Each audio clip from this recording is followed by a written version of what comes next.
I'm Carl Danneberger, and in this presentation we will discuss golf's arrival in the United States. There are three reported events that document golf's arrival in the United States, or more generally speaking, North America. The originations center on the appearance of golf clubs and golf courses.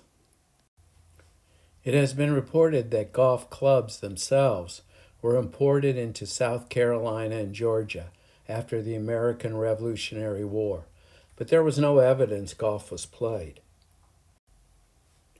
The first golf clubs in North America appeared in Canada, at what is known as Royal Montreal in 1873 and Royal Quebec in 1874. Regarding the first golf club in the United States, a bit of controversy exists. John Reed, a Scotsman in 1888, staked out a 3-hole golf course near his home in Yonkers, New York, with the help of some friends, and then later in the year staked out a 6-hole course in a pasture, and again with his friends named the club St. Andrews. I guess John Reed was not a shy, low-key guy to give the club that name. Interestingly, in numerous other countries, including China and Asia, a number of the courses that have been built are named after famous golf courses. This is a golf course in China named after the Pine Valley Golf Club in New Jersey.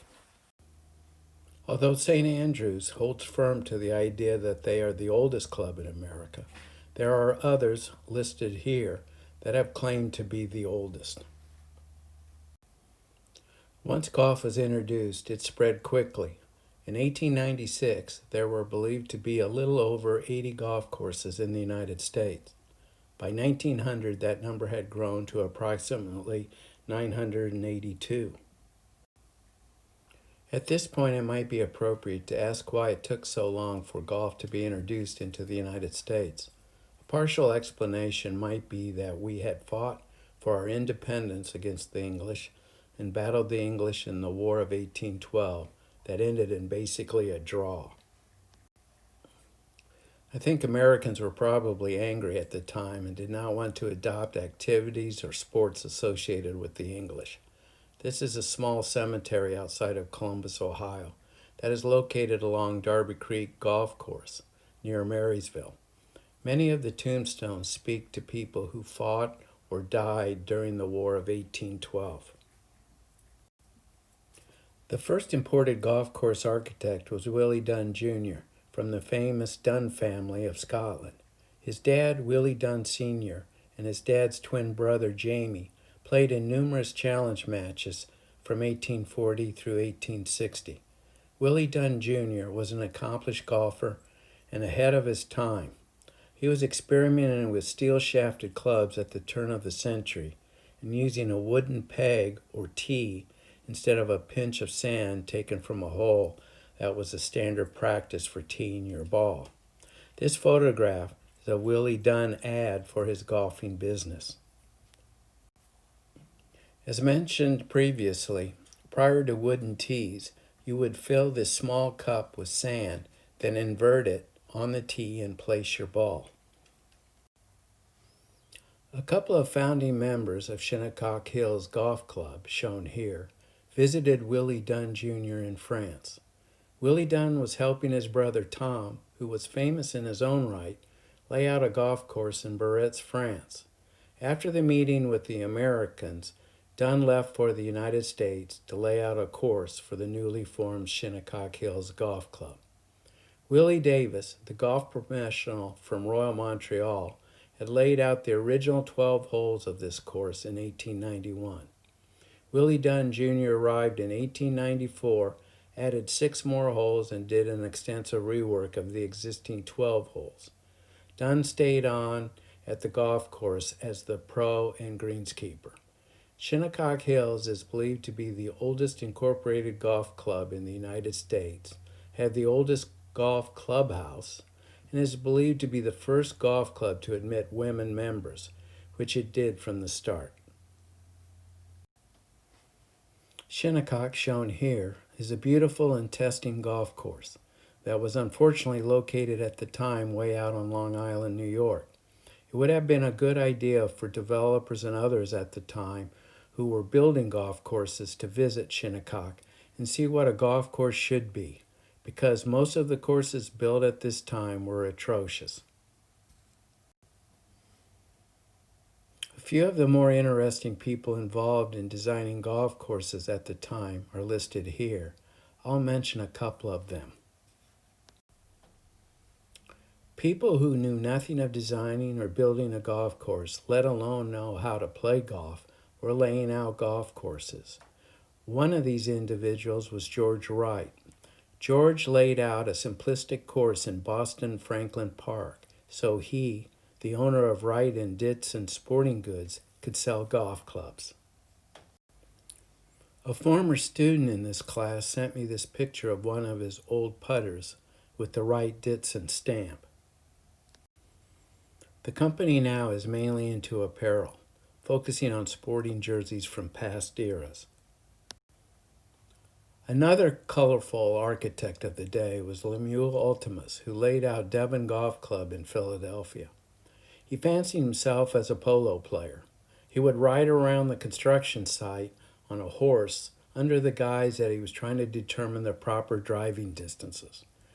According to this press report, on a polo match, Lemieux may not have been that good at polo. Willie Dunn Jr. summoned his friends and family to come to the United States because he thought the future of golf was here. His friends and family members became involved in all aspects of golf.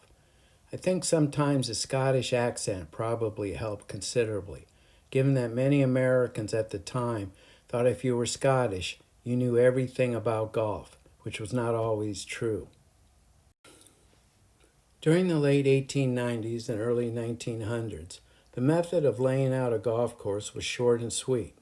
Tom Bendelow, shown here, who immigrated from Scotland and worked for the New York Herald, quit his job in 1895 and went to work for A.J. Spalding and Brothers as a golf course design consultant. He did over 400 golf courses, probably the most prolific of his time. He was dubbed 18 Stakes on a Sunday afternoon. In fact, he did lay out a number of golf courses in this fashion, but it could be more than 18 stakes used. He would normally stake out the first tee, pace off 100 yards, stake out a cross bunker, pace off further, staking out another bunker or some mounds, walk a little further, and stake out the green side. After doing this 9 times, he would leave instructions with the club on how to properly build and maintain the course, and he would be on his way. Some of you may think this is terrible, but what do you expect for $25? Clubs were unwilling to pay more than $25 no matter how long you took to lay the course out. And in all fairness, this was pretty common practice for most golf course designers of the time, including Donald Ross on occasion would do this. This is not to say Tom Bendelow did not design some outstanding golf courses. Some of those include Medina Country Club in Chicago, shown here. Also East Lake in Atlanta, shown here, and others like Olympic Fields in Chicago. Tom Bendelow later in his career lectured at the University of Illinois on golf course architecture.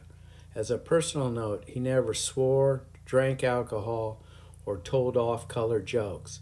His only vice was smoking large cigars. As mentioned previously, most of the golf courses were really primitive and not very good. Construction normally consisted of removing fences, collecting surface stones and piling them up into piles, which is known as chocolate drops, and mowing the grass. Here are a couple of photos of bunkers that were built during these early days of golf. Nothing too impressive. Oftentimes the grass in the bunkers was left to grow long.